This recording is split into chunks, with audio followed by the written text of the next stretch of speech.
We'll go ahead and open the December 5th work session of the Raymore City Council. Mr. Fearborn, we have 3 items on the agenda tonight. Yes, sir. Thank you. I would ask Ms. Haupt to make this first presentation to the council. Good evening, thank you.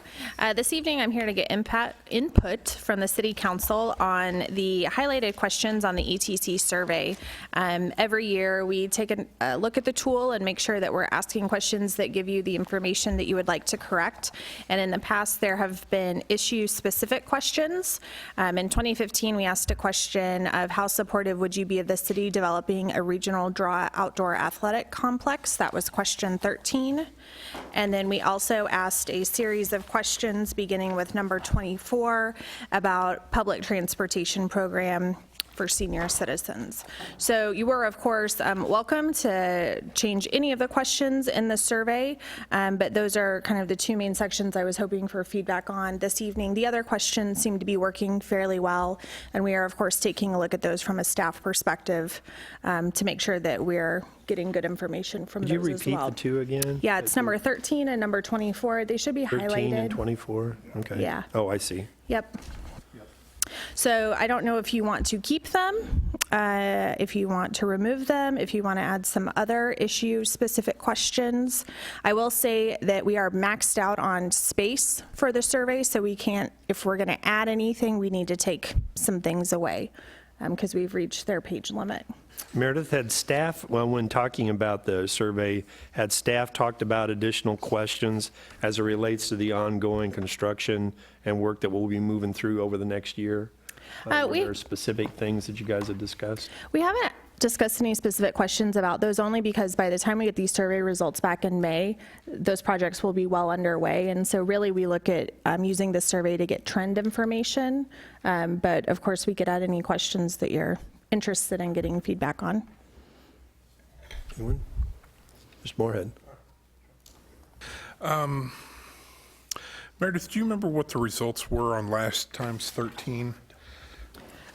They were, were they supportive? I'm sorry, I didn't bring that with me. Do you remember on the regional? I'm sorry.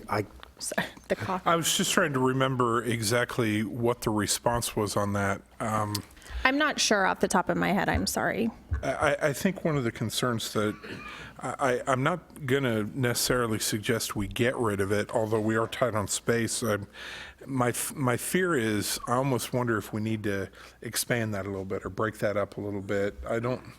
It's a real tight question shoved between 2 areas, and I know that we've done indoor complex. I know we've done a center view over here. We've done a lot of things, but we never really had a long discussion on outdoor facility. And I know that that was proposed, but I'm wondering, I mean, I know some people might say, well, we already have an outdoor athletic complex with baseball diamonds, you know, so I wonder if we maybe should flesh that out or what people's thoughts were on that.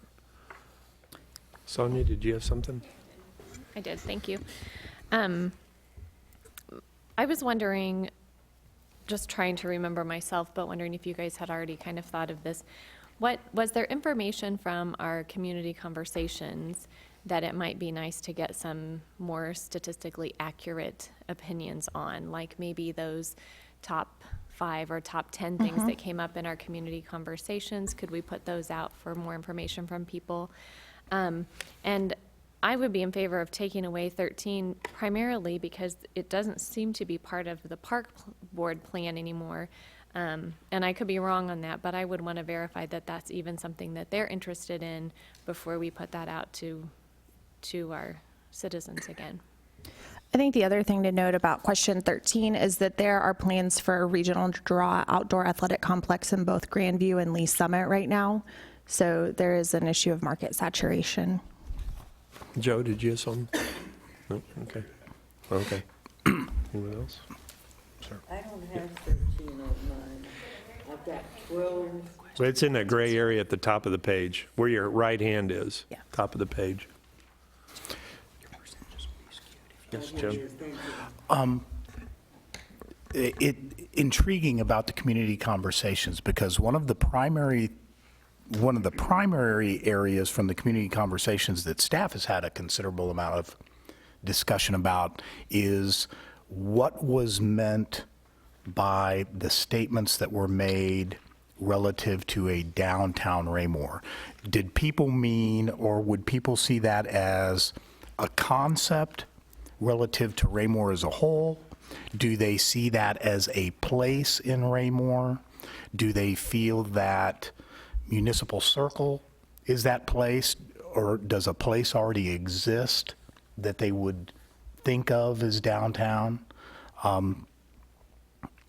To a more general and statistically valid response, I'm not quite sure. We would have to work with ETC to formulate the question, and quite frankly, that question would take up just about all the remaining space just with the way we would need to ask it, and there are kind of several levels to it. But that was easily, from a staff perspective, and I think too, in some ways from a council perspective, one of the real takeaways as far as still questioning a downtown area for Raymore. Yeah, I'm looking at it, and if we're talking about space, I think 13 and 24 would have to go in order to give you a space enough so you could have a few delineating items that you could discuss with regard to that particular question. Did you have something, Jay? Were you wanting or needing to ask some questions in reference to the branding program to insert into this? You'd mentioned that before. Yeah, we are, and those will be incorporated into the communications section, and so we should be able to do that within the remaining space that's available. So we don't need a ton of real estate to be able to get the feedback we need. Kevin? Thank you. I noticed at the end, it does encourage comments, but I always think it's better to have a comment section, where it actually has a space dedicated for comments. And I don't know if there's any way, I was just looking at all the pages, and boy, everything is full. I could move some stuff up and down, but is there any thought of that, at least having maybe a couple of lines with actual comments? I know that it's much easier to sit there and pin something while you're doing the survey.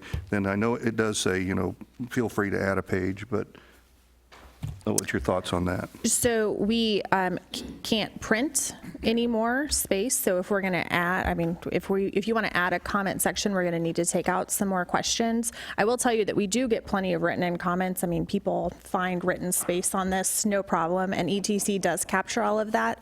The other thing that we'll be working for our advantages this year is that we have the online version that'll be going out, which I'll have a box for that. So it might be a little more available in the online version than it is in this, but I can talk to them about that.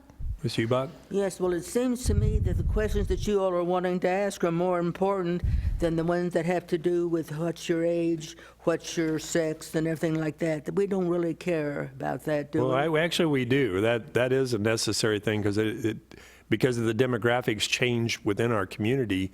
We need to know how that's being facilitated, the different improvements that are going on. You need to know the demographics of your answers as well. But what we're talking about, the amount of space that we've got here, and I think that instead of using that space for that, it'd be better off to use it for the people to say, to give 5 reasons, or what do you think we should have a downtown, and what are 5 things that you want to see in a downtown. That way we could get a start on it, not just wait until after we have the next survey. But like I said, this may be important, but for 2 years now, it hasn't changed all that much. And so why don't we just leave that for this time and then go ahead and the next time bring it back again? But right now, the most important thing to us is what we're going to do in this activity center, what we're going to do in the annex, and what we're going to do about a downtown Raymore. And so we ought to find space for that. That's more important than whether we've got boys in here or more boys than we've got girls. Joe? Thank you, Mr. Mayor. I was thinking that if we took out and we had just space for one line, we could put a link to our website and have a space for people to go in and type as much as they want.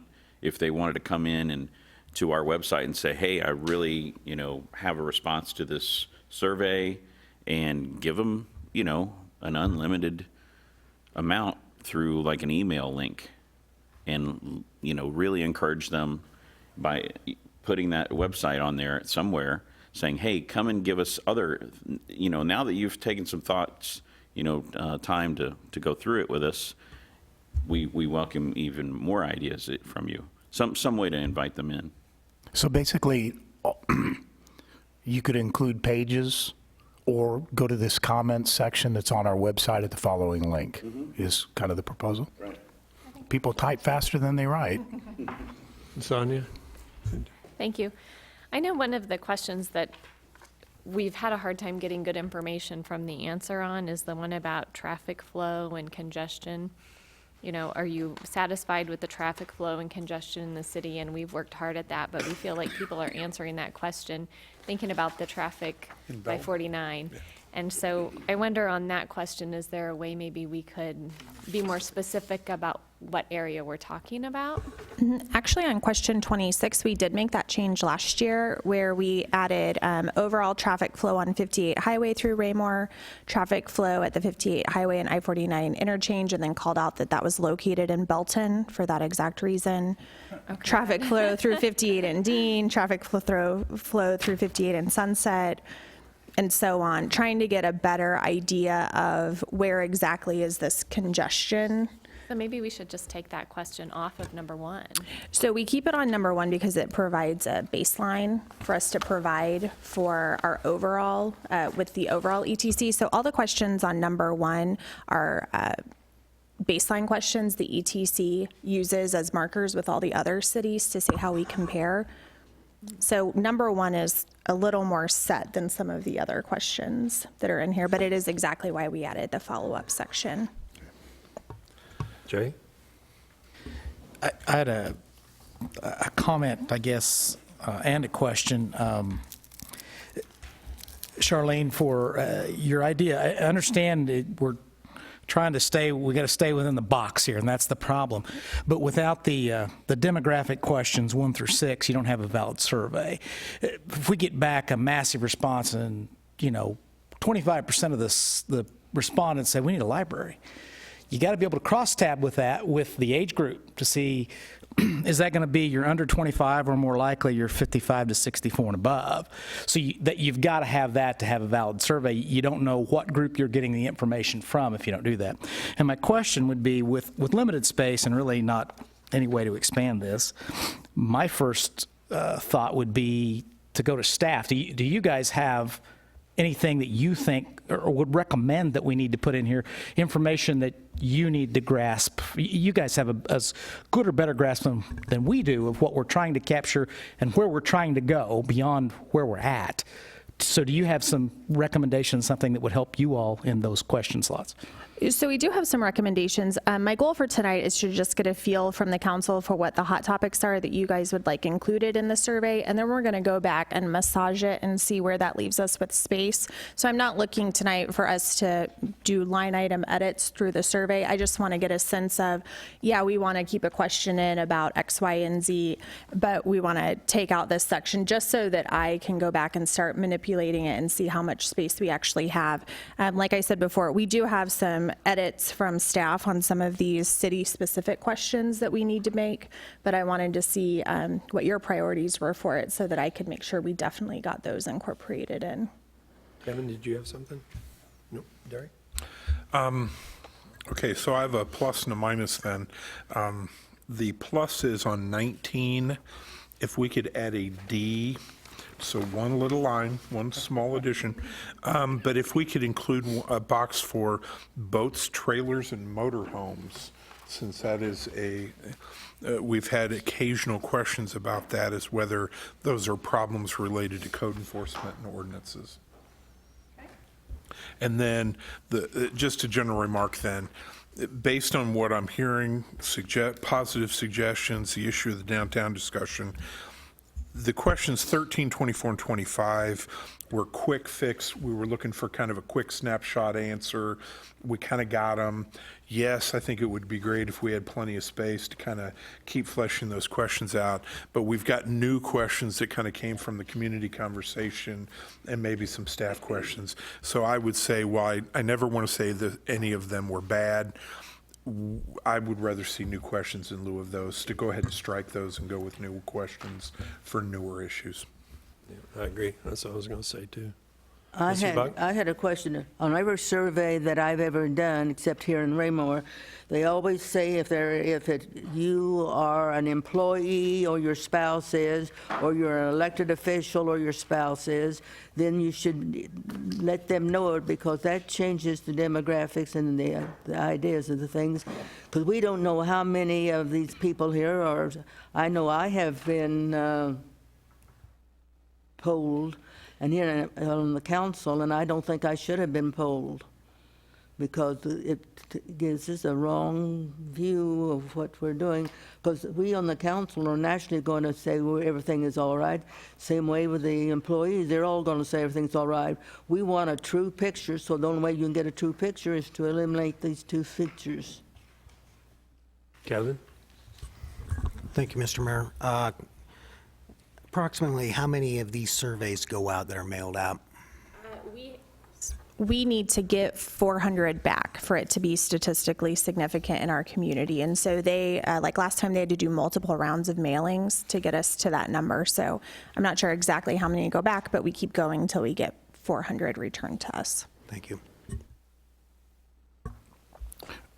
If I may, sir. Go ahead.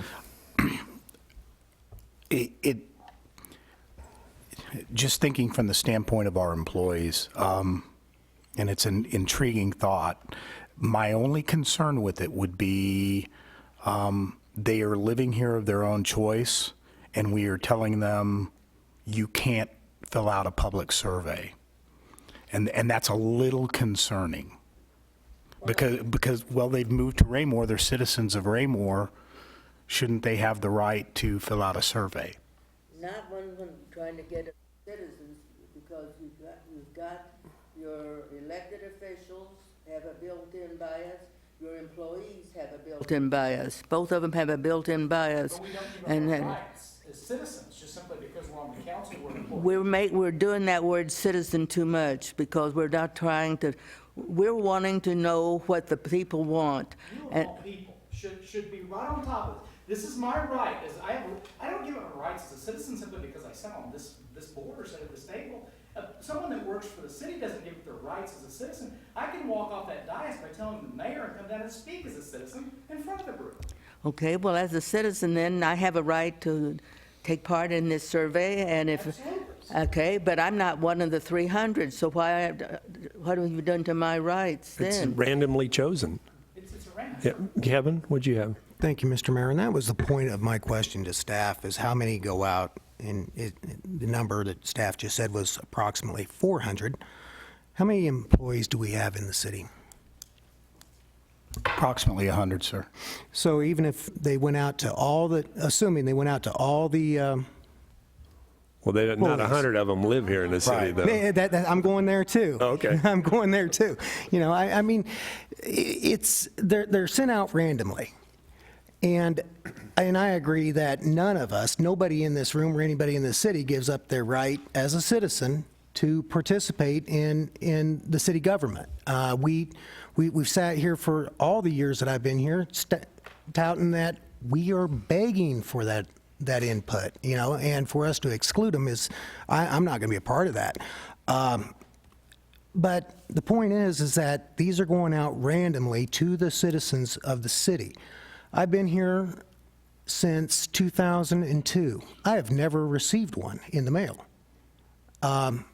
You know, I have to trust the system, and I don't think that any of them that's come back so far have been slighted in any way by skewed numbers because an employee, a city employee, had filled one out. You know, I just think that we're chasing ghosts if we go to that extreme. So that's. Thank you, Mr. Mayor. Myself, in this town, I get surveys, the same exact survey as a teacher, as a patron of the district, and as a parent. And it's the same survey from the same source, and I fill them out totally different based on who I am when I fill it out. As a parent, I let the district have it when they need to. As an employee, I can't let the district have it because they might let me have a walk. Same survey. But as a parent, I have every right to say whatever I want, and they better damn well comply with the law. But when it comes to doing it, in a different situation, I have to make sure that I have to do it a different way. And I think the employees that we have appreciate if they do fill them out. But if you were an employee and you marked the thing, you might wonder, maybe I should just not turn this in. I know when the district sends out SurveyMonkey surveys, I never fill them out because I've made SurveyMonkey things for my union, and I can tell you exactly, if you want, you can tell you who voted in the survey exactly for every response. And they do that, and I don't think there's any anonymity, but we're spending money on a reputable company that does this, and we're going to get really credible data, but I don't want to muddy the waters with that issue. Anybody else? Okay, so what I'm hearing this evening is that we're going to take out question 13 and question 24. We're going to go back to the community conversations and take a look at those priorities that we want some additional feedback on, including the downtown area, and then we're going to take a look at adding the space for comments. And then Councilmember Moorhead, I got your addition noted as well. Yep. Missed anything? Anybody else have anything? That sounded pretty good. Okay, thank you. Okay, We'll be thank back you. again with the final draft Okay, when it's thanks, completed. Meredith. Next item is construction traffic ordinance. Is Mr. Zur going to give a report on this? Mr. Zur is giving a report. Okay. Thank you, sir. It's a pleasure to be able to give this report this evening. I won't spend too long with background on this. This has been before you all before. There were a couple of questions that came out of our prior work session discussions. In the interim, I have had the opportunity to go back in and do a little bit more deeper research, which I think has been both helpful and edifying for myself. I would note for you that traffic and parking transportation restrictions similar to this exist in Cambridge, Massachusetts. So if you're basing it upon Harvard and the wonderful colleges they've got there, then someone is at least on the right track with it. Interestingly enough, their truck restricted streets list, they have a list in Cambridge that the city works towards the goals of controlling and reducing the negative impacts on their community by managing construction truck activity and routing it through the city, restricting the operation of through trucks from sensitive residential streets, controlling deliveries to new development, and then enforcing truck safety and operations on restricted streets. So Cambridge is well on their way. Los Angeles Department of Transportation has a similar prohibition that makes exemptions for emergency vehicles and otherwise. And if you're wondering how long things like this have been going on, I was able to find a 1985 Pioneer Valley, Massachusetts, managing truck traffic on local streets with appropriate cartoonage at the beginning of it and graphics. Yes. So these are all areas that I think have been, they've been trod before. Not a whole lot that I was able to find that is specifically similar to what we are doing in this particular ordinance, but limitations and restrictions on construction traffic and large truck traffic into residential neighborhoods are absolutely standard fare if you do a search. I want to make sure and point out the last conversation that we had, a couple of questions came up, and what you have this evening are two different items for your consideration, and we will put forward I guess a straw poll analysis of what would be the most appropriate for the City Council to vote on. One is an employer mandated appearance. Now, the employer mandated appearance has two things within it. The first is you will find that there is a provision under section 3 sub F and sub G, which indicates that the citations issued under this section may be issued to the employer of the operator. So if an individual is an employee of a company, officer pulls them over and it says construction company X on the side. If the officer is able to identify that construction company, he is capable of issuing the ticket or the citation to the company instead of the individual operator, if that individual identification can be made. The second one that you'll have on there is section 3 sub G, and that has references within it which talk about the required appearance for a corporate representative of the employer of the operator. So if a ticket is issued to the employer, there would be a requirement under the terms of this code section that a corporate representative from the entity appear in court at that particular time. Those were two items that were specifically discussed at the last council work session where we had the opportunity to talk about this provision. What you will find as the second option is the standard CDL driver appearance. Now, this removes, again, Section 3 sub E and F, F and G. What it does there is it simply makes it a ability for the officer to issue a ticket to the operator of the vehicle at that point, just as if any other citation were being issued. Doesn't require any extra research on the officer's part. If the officer makes the determination that an infraction has incurred, he issues it to the operator at that particular time.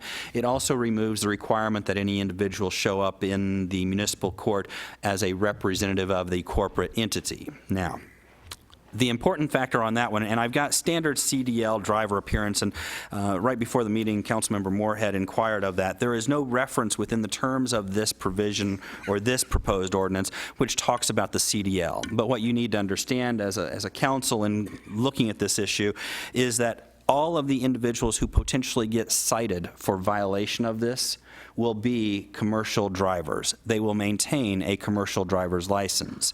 And when that commercial driver's license is issued, there are certain provisions that these individuals are making their livelihood off of their commercial driver's license. And there are additional, both federal as well as state restrictions with regard to what the local prosecutors are able to do with regard to CDLs, and I'll explain that a little bit more as we get into it.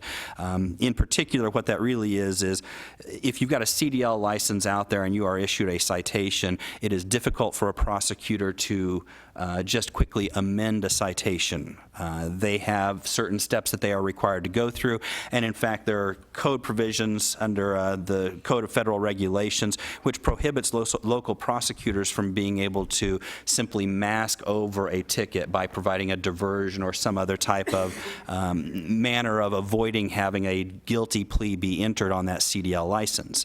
Enough violations of a CDL license can impact an individual's ability to operate the CDL, operate any commercial motor vehicle. Those are broken into 60-day suspensions, 120-day suspensions, and revocations. So when I say standard CDL driver appearance, what I really mean by that is we have not made any special provisions in there for mandatory appearance or issuance to the actual operating entity. It would simply have the impact upon their general CDL, which is, I would suggest to you, a significant impact. When you're looking at it, and I've kind of broken this down, and I'm going to provide this to the chief as well, I view this as a three-step analysis for our officers when they're in the field. The first step they're going to have to determine is it a semi-truck or a trailer and trailer? Is it a commercial truck in excess of a half-ton capacity, or is there a commercial trailer in excess of 1,600 pounds? If it qualifies for that, you move to your second step, which is, are they providing construction or landscaping services? And the next step beyond that one is, which are delivering materials and equipment for construction landscaping services. Only then do you make it to the third step, which is it going to be delivered to residentially zoned developments where new construction is progressing? So I'm going to provide that to the chief because I know one of the concerns that she's got is the enforcement options that we've got for this. Going into a little bit more detail, I provided you with information regarding the masking of convictions. Basically, the prosecutor is going to have his hands a little bit more tied with regard to amending citations that are issued to individuals with CDLs. That goes back to 49 CFR sections 384 and the code provisions around that. And if anyone is interested after the meeting, I'm happy to provide you all with the commercial driver's licenses, a prosecutor's guide to the basics of commercial vehicles and licensing, which is a relatively thick manuscript covering all the things at a CDL, I'm sure. We'll get right to the copier for you. Very good. So that, in essence, covers a little bit of my background. Now, after the last work session meeting, you all sent me back with a couple follow-up questions, and I had the opportunity to talk with them with our prosecutor, Bill Marshall, about that. The first one was whether we could cite the corporate entity for violation of the proposed ordinance rather than the individual driver, and the answer to that is absolutely we can. The section provisions that have been provided for it are sections 562.056 and 562.061 of the revised statutes of Missouri. The next question that was presented was, if we can, the next question would be, if we could issue a citation to the corporate entity, can we require that their representative come before the judge rather than simply paying the fine and or working out a plea? The answer we've kind of bounced back and forth with on that one with Mr. Marshall was the entity would be required to come to court just like any other defendant unless provision is made to pay the fine through the Violations Bureau. An appearance may also be avoided pursuant to a plea agreement with the prosecutor where the fine and the cost could be mailed in by check. Now, that would give room for a potential of a corporate counsel. I'm the local attorney for construction company X, and I call up and say, hey, look, our driver was cited for this violation. We're going to take care of it for him. A plea agreement could be entered into under prosecutorial discretion with Bill Marshall that would allow for a non-appearance. In essence, the general counsel would be able to work out that deal. So there is some provision in there, and I'll talk a little bit more about that in a second. The third question that came up was, if we can issue to the corporate entity and the entity fails to pay any fines imposed upon it by the court, can then we seek to collect the same through action on their occupation license as issued to the city? Essentially, it was a can we revoke their occupation license? I would be very hesitant to do this under the notion of, and take this a little bit more from a personal standpoint. The answer is yes, you probably could go back in there for an administrative option to revoke the occupation license, but I don't like that option for you if we're trying to be pro-business, pro-development activities within the city. That being said, I did follow up with Mr. Marshall just last week as further discussion. And his comment back regarding the mandatory appearance and the issuance of the citation for the corporation. So real quickly, I'll give you the response that I was able to work out with him. He is fine with the mandatory appearance requirement, understanding, of course, that under his prosecutorial discretion, he could negotiate plea agreements with legal counsel for any defendant to have the charges amended to something that does not require a mandatory appearance. This could potentially frustrate the counsel's intent if the mandatory appearance is identified as a form of the punishment. He noted that many of the mandatory appearance charges are issues where it's prudent for the judge to, and this is my wording here, chew on the defendant for their conduct, thereby scaring them straight. I'm not sure between our discussion that this is one of those where that would have a direct impact as compared to someone, say, a kid driving 60 miles per hour in a 35 mile per hour school zone where the judge laying into him has an impact on what the course of action is going to be from that point moving forward. With regard to the citation of the corporation, he notes that the statutes in Missouri currently allow for this anyway, and he recommended that the language of the ordinance indicate the citation could be written to either the driver or the corporate owner of the vehicle if we go that route. He had similar concerns about making it easy for the officers in the field that I did, and really what I wanted to express to him there and what I want to express to the council is your officers in the field are looking to be able to make an analysis quick, easy, move on from the citation and get it issued. The more they have to mull over, well, is it a violation of this because I have to go to the next step down, the more likely you're going to have difficulty with regard to enforcement and the issuance of the citations. So that being said, he said that he had similar concerns about making it easy for the officers in the field. He thought that they would tend to simply write them to the drivers like a normal ticket no matter what. If it has to be issued to the corporate entity, then he would have issues with regard to it and believes that it will make it unnecessarily burdensome or gum up the process and likely gum up the issuance for the officers as well. Right now, the statute authorizes citations to be issued to a corporate entity if he receives a call from a corporate counsel indicating that the corporation will be taking care of the ticket. He will generally rewrite the ticket to that corporate name and dismiss the underlying ticket to the individual. He suggested the counsel let him continue to exercise his prosecutorial discretion in this area, and his attitude was that kind of a position of you may reference it but don't hinder the officers by requiring it analysis. So I hope that answers the questions that were presented during the course of the last work session, and of course, I'm happy to answer any additional questions that you all might have. And if you've got a recommendation or a straw poll analysis of which way you'd like to go with regard to either of these two ordinances that we can then refine and present. I will make real quickly one last notation. Mr. Moorhead pulled me aside before the meeting this evening real quickly and noted that I had made a typographical and grammatical error on it, so I will make that notation for you right from the beginning. Under both ordinances, if you look in section C, 1 and 2, 2 will say, so I read first for it, construction vehicles shall be prohibited from traveling upon the city traffic engineer shall, and then you have 2 breakdowns, 1 and 2. You can remove the first shall on number 2. It should simply start with ensure that the alternative route is readily available for the prohibited non-local commercial construction vehicles. If you look in number 1, the notation would be what we're trying to do is make sure that there's an alternative route allowed for these vehicles that are not going to negatively impact other residentially zoned developments. And in my view, that doesn't necessarily need to be residentially zoned developments where new construction is progressing. It could be residentially zoned developments that have been in place for many, many years. So the last thing we want to do is send a truck route through an alternative location that has a well-established, long-standing, older neighborhood within the city just because we're trying to protect another area. So I would recommend the removal under subparagraph 1 from where new construction is progressing. And that is my report.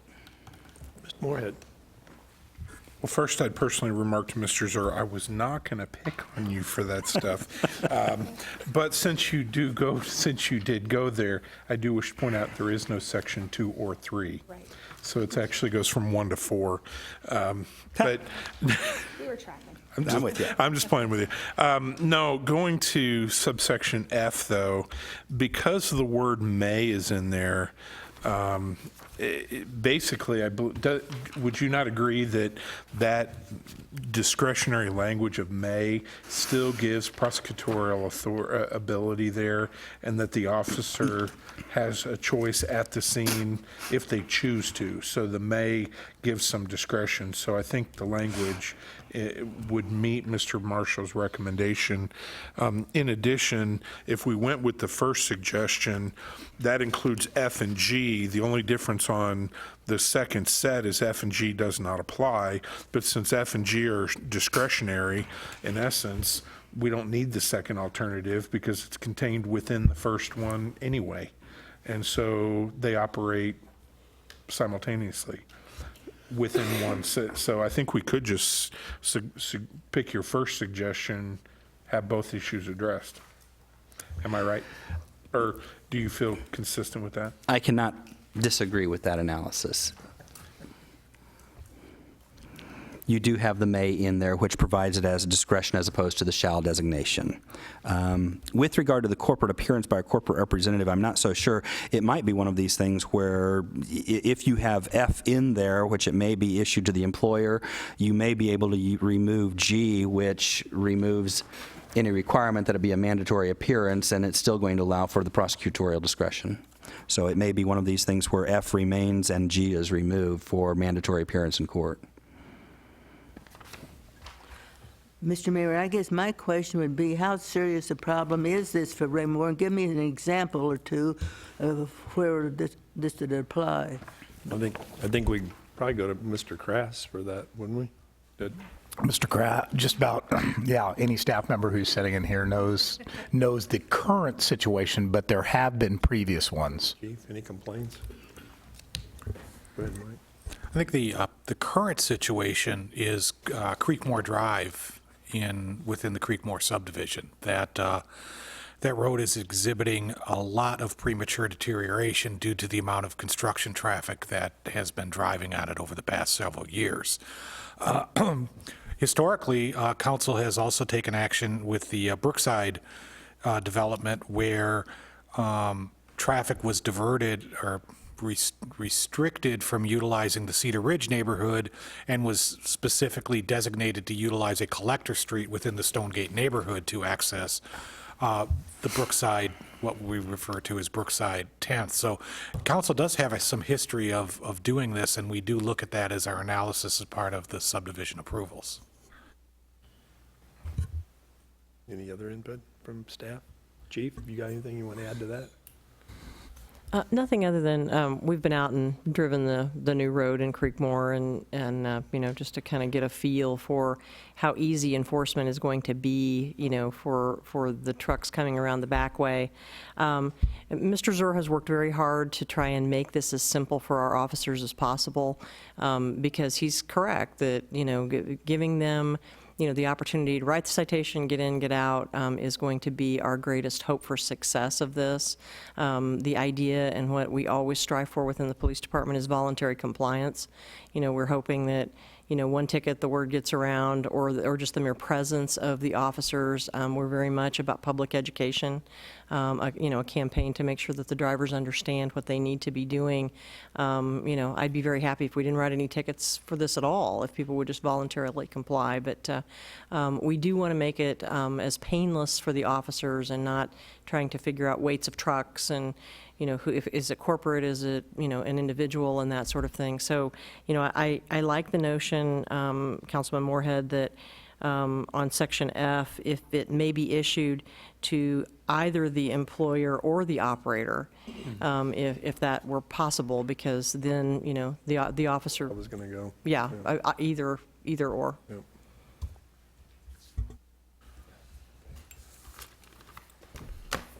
Jay, did you have something? I like option one, striking subsection G. That way, basically, what we've done is we've left it, the operations side is up to the police department at that point. They can write the driver or they can write the employer, but it also gives us that backdoor option. If we have a company, it's like, okay, we've written 5 tickets and 4 of them are all to the same company, and Mike has called them and we've not gotten their attention. We do have that backdoor tool. It's like, okay, maybe we're going to have to look at starting to write subsequent and future citations to the company. Now, that's obviously a staff decision from Mr. Fearborn and Chief Zimmerman all the way down, but at least it's in there. Operationally, they can just write the ticket to the driver like they normally do, but we've got the language in there in case it's needed. Mr. Fearborn. Did want to let the council know, from a practical standpoint, I've had 2 very good conversations with Cooper Communities about this. They're very, very supportive of it. The Hall Road, which I had never heard that term until we got to this point, but the Hall Road is built. It is in. It's an interesting ride. It's a lot further and deeper in there than you think it's going to be. And my reflection on that was just how bad things must be on Creekmore Drive, because when you're on that Hall Road, being jarred around and it's twisty and turny, it's beautiful views, but it's twisty and turny, and you kind of go out of the way, and at one point you're actually going south to get north. And if you like your martini shaken, not stirred, that is the place to be. But it's in, and they have already ordered all of their contractors that is the only way they are allowed in there. So they're already taking proactive steps. They have provided us proactively with what they believe to be the list of all of their builders and their builder subcontractors that are currently in there, which they didn't have to do, but they said, let's use this, and again, to the voluntary compliance issues, let's communicate to all those folks when this is going to be in effect and when we're going to be out there patrolling more heavily and what we're going to be looking for. And I do think that for the most part, the communication, as with everything, the communication on the front end and the way that Cooper is talking to these folks and communicating with them will be the real measure of success on this. Mr. Kellogg. Oh, Mr. Zur had something? Yeah, real quickly, kind of to piggyback on that comment, the communication will be important. I want to make sure and point out for the council's purposes, Mr. Fearborn gave you a little bit of a detail of what that road is like. At the end of the day, if there are reasons, whether that be inclement weather or otherwise, there is language within the terms of this code provision that would allow for deviation on certain circumstances. So, for example, if there was bad weather for a particular day, there is provision under the subsection B that without prior authorization from the chief of police and/or the city traffic engineer, if a developer calls up and says, hey, look, traffic or the road is bad today because it's not been plowed or because we don't have access to it and the weather has been inclement or we've had 6 days straight of rain, we still need to be able to get people in there. There is the potential for that type of a negotiation to occur between the chief of police as well as the traffic engineer, who is our city public works director. Just some, Kevin? Nope. Kevin? The other Kevin? I had a question before, and that kind of, is that road considered a private road then, or a public road? Right now, it's a private haul road, sir. Okay, so we don't have any responsibility for anything to it? No, and this point. and Mr. Zur is correct, and we do want the flexibility in there for Mike to be able to, should something happen. I could tell you that that any of the trucks that are using this, if they're out there trying to do business and there's 6 inches of snow and we can't plow that thing, I have no idea why they're out there trying to do business. We're going to be getting them for other stuff. You can't pour that concrete when there's 6 inches of snow and it's 10 degrees out.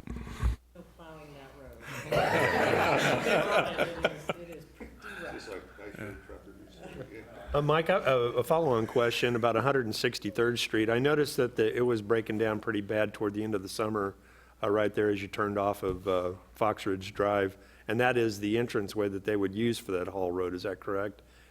What's been done there to fix that, or is that? We patched that low area. patch It's that? right at the low area where the irrigation all kinds of settles. So right at Fox Ridge, we patched it. And then there's a couple of other areas up at High Point, the entrance to High Point, that have been patched as well. All right, thanks. Mr. Zur.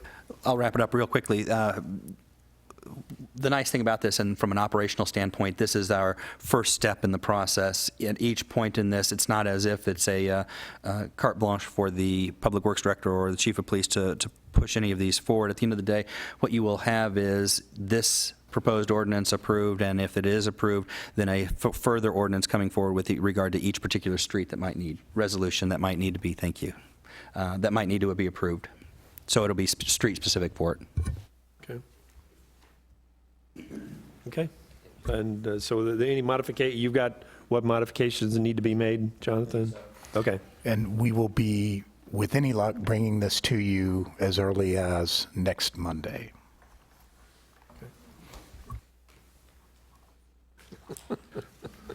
I know. Item C, are we done with item B? Moving on to item C, the December, January council meeting schedule. Uh-oh, we're getting a calendar. Merry Christmas.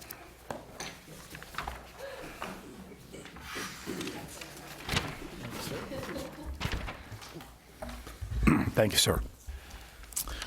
Passing around now the December 2016 calendar and January 2017 calendar for your review.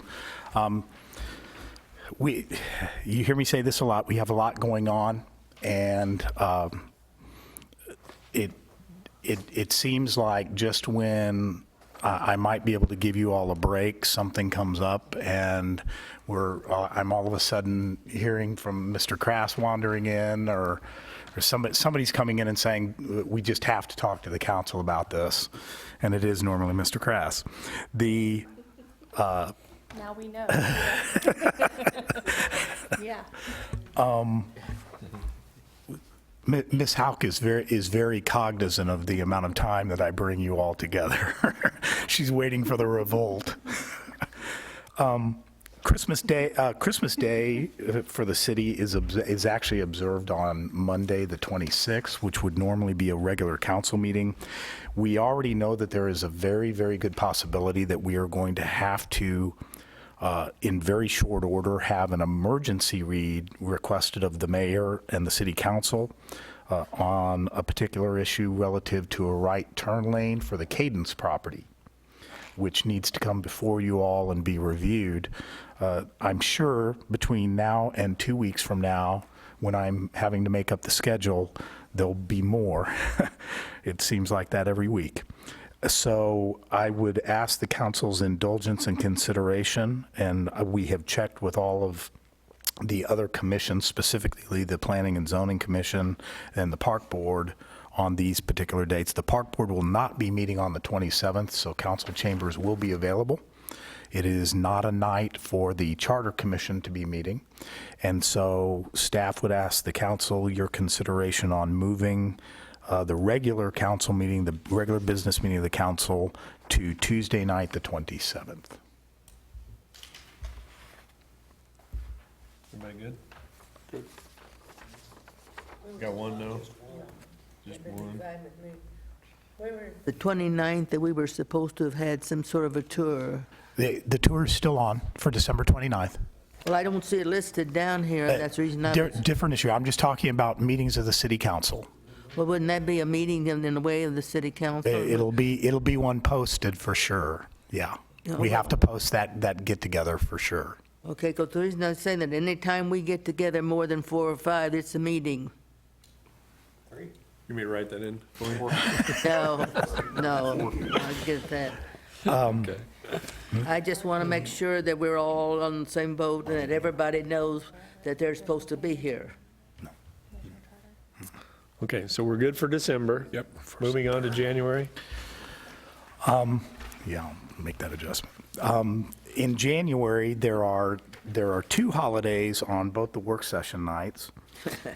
So I'm going to go backwards here. We would propose that the city council consider meeting on the 5th Monday of January, which is the 30th, as you see there, if the council is okay with that.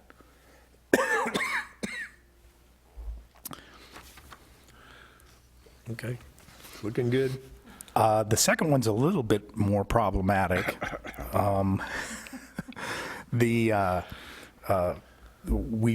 would really like, if possible, to have the ability to have one other work session in January. A lot of building going on. Could see the need to meet with you all on some items, because after January, and the reason the work session time is going to be at a premium is after January, we are going to begin bringing to the council the administrative policy handbook changes that we are recommending to you all. They have been prepared for some time, and specifically the personnel policies associated with that. And that will be kind of a systematic item that we're bringing to you as a single item, trying to keep control of the time, but bringing to you at nearly all of your work sessions after the beginning of February. In short, we would propose, if the council is interested in also meeting on Tuesday the 17th, that would necessitate that particular night right now is not scheduled for P&Z. And they only have a week to get anything in for that, to meet any deadlines for posting. So we would propose at this time to do that. It is also a Charter Commission night.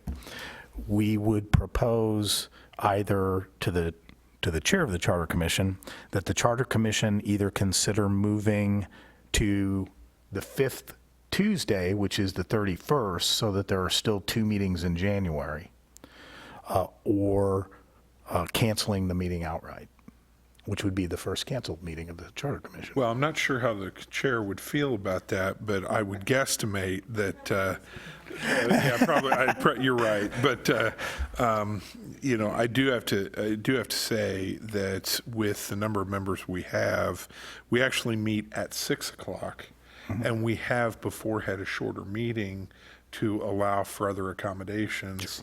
So push comes to shove, we could still get an hour in, still accomplish some things, and if need be, one or all 3 of the council members could leave that meeting. Since it is a work session, it doesn't have quite the priority of the public meeting. But, so I think we could still actually do both. But the chair is also fearful of the wrath of the other 8. So that could be, we have more than enough time to offer up alternatives before then. So I think the council could go ahead and meet on the 17th. I think we could go ahead and meet on the 17th. I think that could be locked in without any flack from the other commission.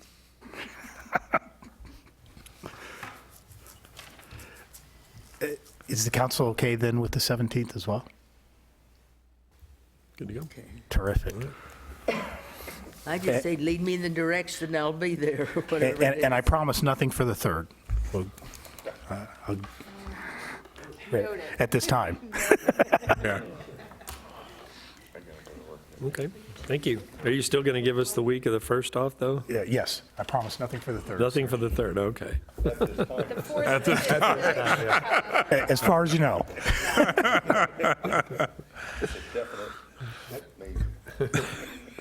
That concludes staff reports for this evening, sir. All right.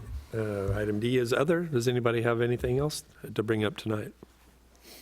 I have one thing. Ms. Eubank? Yes, we've got this land that's going to be donated to us for a park. Have we considered using it for a dog park? It'd be an ideal spot, I think, for one, and I was wondering if we had thought about that. Because we've had so many people that want to have a dog park, and that's an ideal spot there. At least it seemed like it to me, unless dogs barking bother people, I don't know. But I wondered if the park board had considered that, or staff, if you've got something else in mind. Yes, the park board is considering it, staff is considering it, so I'll just use 2 words, yes and absolutely. Thank you.